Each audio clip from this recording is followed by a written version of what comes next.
दुनिया में हमने कभी ये देखा है कि कोई ऐसा व्यक्ति है जिसे डर नहीं लगता। डर सभी को लगता है और लगना भी चाहिए। जो व्यक्ति डर के चलता है वो फूक फूक के कदम धरता है, और जो डर के नहीं चलता उसके अगर कोई लड़ाई है तो लठ पड़ जाएंगे, और अगर कोई काम कर रहा है तो उसे नुकसान होने की संभावना रहती है। डर किसको नहीं है? जैसे माँ बाप का कोई बेटा है तो बेटे को कुछ हो गया तो माँ बाप नहीं डरेंगे? बाप नहीं डरेगा कि कहीं मेरा बेटा खो नहीं जाए, और माँ नहीं डरेगी।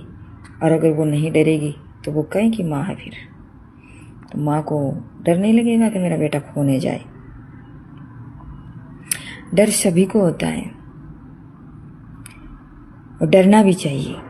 जब हम डरते हैं तो कुछ अलग करते हैं। डरते हैं मतलब कोई भी काम हम करने के लिए चल पड़े, और तुरंत वो क्या है कि डरने से, थोड़ा सा ये भय आने से हम क्या है कि उस क्षण को रुक जाते हैं, और कोई अनहोनी होनी होती है ना, वो रुक जाती है। तो फ़ायदा हुआ या नुकसान? तो फ़ायदा हुआ।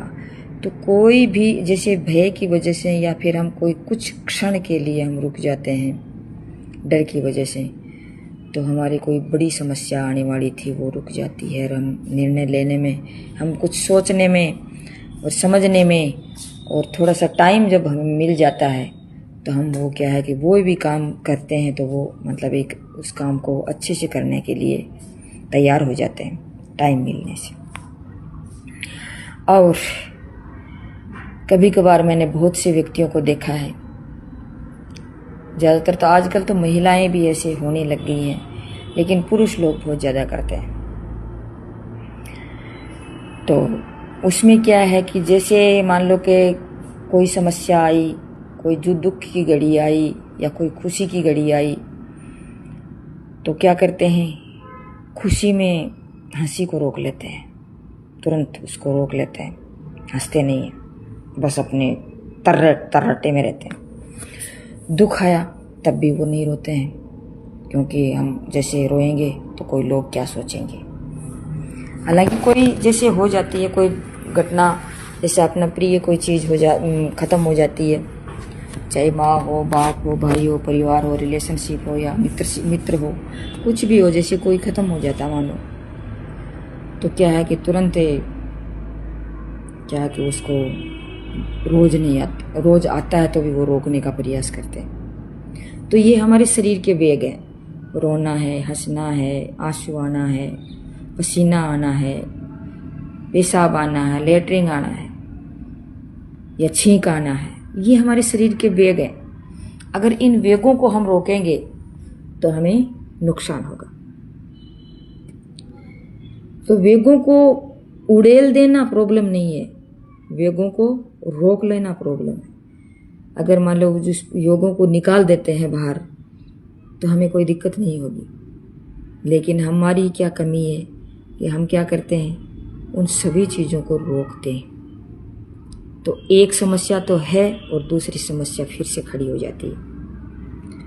जब वेग रुकेंगे तो समस्या पैदा तो होगी ही होगी। जैसे पुरुषों में, जैसे मैं आपको बताऊं कि जैसे उनकी पत्नी खत्म हो गई तो रोने से मतलब डरते हैं। जैसे माँ बाप तो खत्म हो गए तो वो रो लेते हैं, कोई बात नहीं है, निकाल लेते हैं अपनी भड़ास। लेकिन उसकी पत्नी खत्म होगी तो वो रोते हैं, तो ये सोचेंगे लोग, वो खुद में ये सोचता है कि रोऊंगा तो ये सोचेंगे देखो कि प्रेम, पत्नी का वो प्रेमी है, वो लुगाई मरी है, देखिए रोवा है। क्यों भाई, वो उसकी अर्धांगिनी है तो वो रो नहीं सकता। लेकिन फिर भी जैसे समाज क्या कहेगा, लोग क्या कहेंगे, उसके दुख से, और वो अपने आप घुटता रहता है। और अपने एक बीमारी है, दूसरी रोने की भी लुगाई मरी है, और दूसरी मतलब वो अपने को रोक रहा है, उस चीज़ को, वेग को रोक रहा है, तो एक बीमारी नई और अंदर पैदा होगी। क्यों? तभी तो होती है।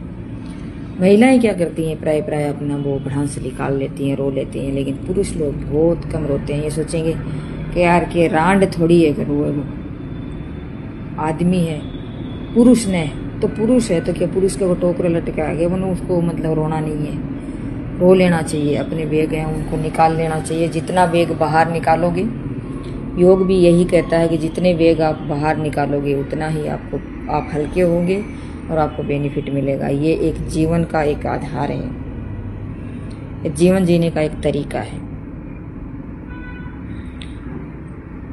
कभी कभार तो ये सोचते हैं लोग, इस चीज़ से सोचते हैं कि भाई ये समस्या आई तो क्या रो लें, क्या रोना नहीं चाहिए ना? क्यों नहीं रोना चाहिए? चाहिए। रोना समस्या नहीं है, नहीं रोना समस्या है। अगर रोएंगे तो हमारी जो समस्या है वो बाहर निकल जाएगी, दुख हल्का हो जाएगा। जैसे मतलब हम कोई भी ख़त्म होता है तो 5-7 दिन 10 दिन पहले 12-12 दिन किया करते थे, तो 12 दिन ये इसके पीछे एक साइंस है। क्योंकि 10-12 दिन जब हम जैसे आते जाते रहेंगे, उनके पास रहेंगे, तो उनका भी मन हल्का होगा, रो लेगा 12 दिन 10 दिन 15 दिन। और उसके पास हम जाएंगे तो सोचेंगे भाई यही नहीं था, आपके हम भी हैं आपके साथ। तो वो इस प्रकार से ये चीज़ रखी है, साइकोलॉजिक रूप से मतलब बहुत ही इफेक्ट करती है, और वे व्यक्ति को कर लेना चाहिए। तभी जैसे 7 दिन का करते हैं आजकल, 7 दिन का करते हैं, तो 7 दिन तक जैसे आते हैं जाते हैं लोग, प्रार्थना सभा करते हैं। इससे क्या है कि वो सबसे मिलते हैं, जुटते हैं, जो लोग उनकी मतलब सांत्वना देते हैं, उससे उस चीज़ का फर्क पड़ता है और व्यक्ति मानसिक रूप से प्रिपेयर हो जाता है, तैयार हो जाता है, और अपने जो डेली दिनचर्या के जो कार्य हैं उसको करने के लिए तैयार हो जाता है और स्ट्रॉन्ग हो जाता है कि ये काम तुम्हें ही करना है। अब वो तो जाने थे, वो चले गए, अब कोई खास बात नहीं है। रोने से वो फिर वापस आएंगे भी नहीं। तो ऐसी सोच रखने वाले व्यक्ति होना चाहिए इस देश को चलाने के लिए, इस देश को नया निर्माण करने के लिए। तो हमें जो आप काम है आगे उसे करना चाहिए। तो ये बात है, ऐसा करना चाहिए हमें। Thank you. जय हिंद, जय भारत।